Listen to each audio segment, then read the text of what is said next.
Assalamualaikum warahmatullahi wabarakatuh dan salam sejahtera saya ucapkan. Saya Muhammad Hamdi bin Harun, pelajar PI SMP semester 3, option Bahasa Melayu, ingin membentangkan hasil tugasan 1 iaitu projek MPDL bagi subjek EDUP 3053. Jom sama-sama kita lihat video projek MPDL yang telah saya hasilkan.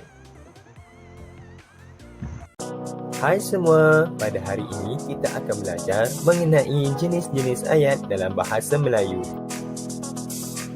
Terdapat 4 jenis ayat dalam bahasa Melayu. Yang pertama, ayat penyata. Yang kedua, ayat tanya. Yang ketiga, ayat seruan. Yang keempat, ayat perintah. Mari kita mengenal apa itu ayat penyata. Ayat penyata ialah ayat yang diucapkan dengan membuat satu pernyataan. Selain itu, ayat penyata mempunyai tujuan untuk menyatakan atau memberi keterangan tentang sesuatu hal. Berikut ialah contoh-contoh ayat penyata. Yang pertama, Encik Rahman seorang guru. Yang kedua, Abdullah sedang tidur. Yang ketiga, bunga ros itu harum baunya. Dan yang keempat, Ahmad suka membaca buku cerita. Mari kita pelajari apa itu ayat tanya.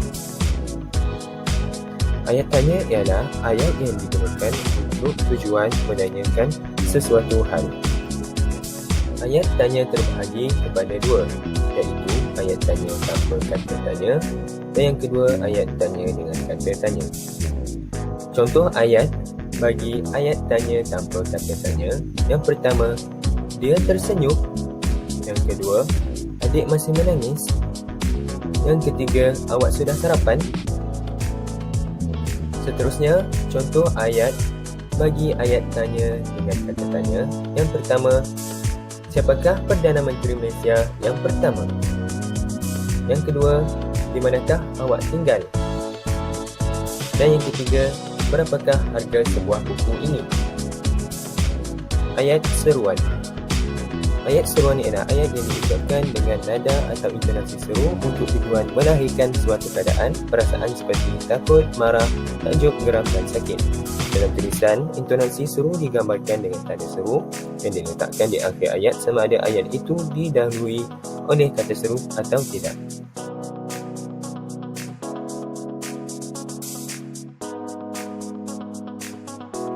Ayat perintah. Ayat perintah ialah ayat yang digunakan untuk menyebutkan sesuatu tindakan. Ayat perintah terdiri daripada 4 jenis iaitu ayat suruhan, ayat larangan, ayat sedaan dan ayat permintaan. Contoh ayat suruhan, minumlah teh ini dahulu. Tutup pintu itu. Contoh ayat larangan, jangan petik bunga itu. Usah bermain di tepi jalan. Contoh ayat sedaan, silalah lapangkan masa untuk menghadiri majlis kesyukuran tersebut. Contoh bagi ayat permintaan, minta tuan-tuan jelaskan yuran persatuan. Tolong tutup pintu depan itu.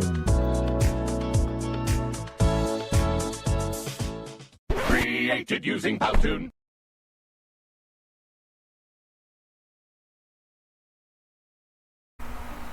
Baiklah, seterusnya jom sama-sama kita menjawab kuis jenis-jenis ayat dalam bahasa Melayu.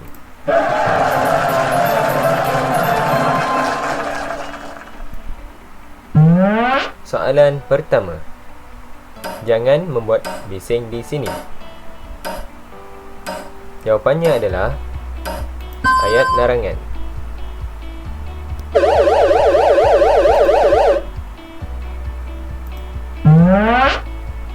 Soalan kedua. Nama murid yang menerima anugerah tokoh nilam kebangsaan itu siapa?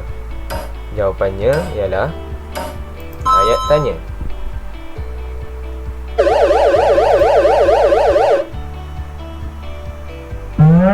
Soalan yang ketiga. Sila beratur di luar kelas. Jawapannya ialah ayat silaan.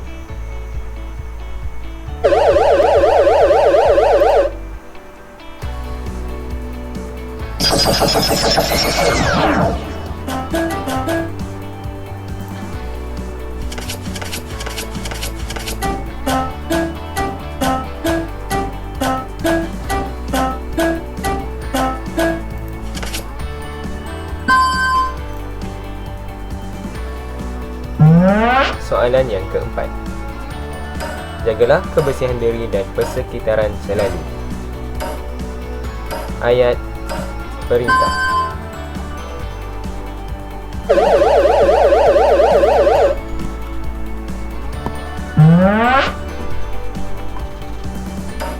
Nelayan di pantai timur semenanjung Malaysia tidak menangkap ikan pada musim tengkujuh. Jawapannya ialah ayat penyata.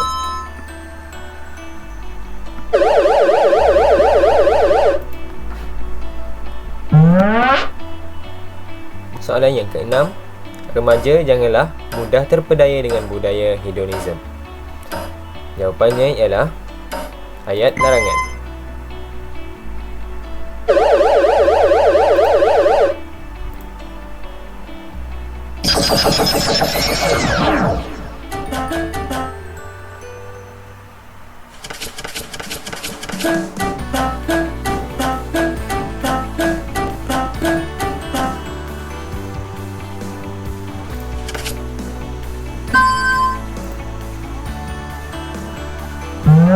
Soalan yang ketujuh. Wah, kelakarnya pelawak dari negeri Kelantan itu. Jawapannya ialah ayat seruan.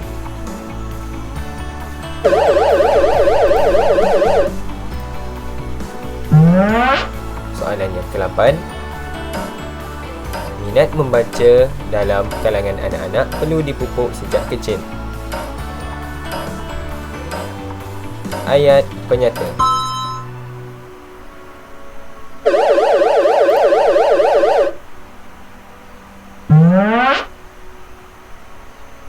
Soalan yang terakhir, tolong bersihkan kawasan yang kotor itu supaya kita tidak dijangkiti penyakit. Ayat perintah.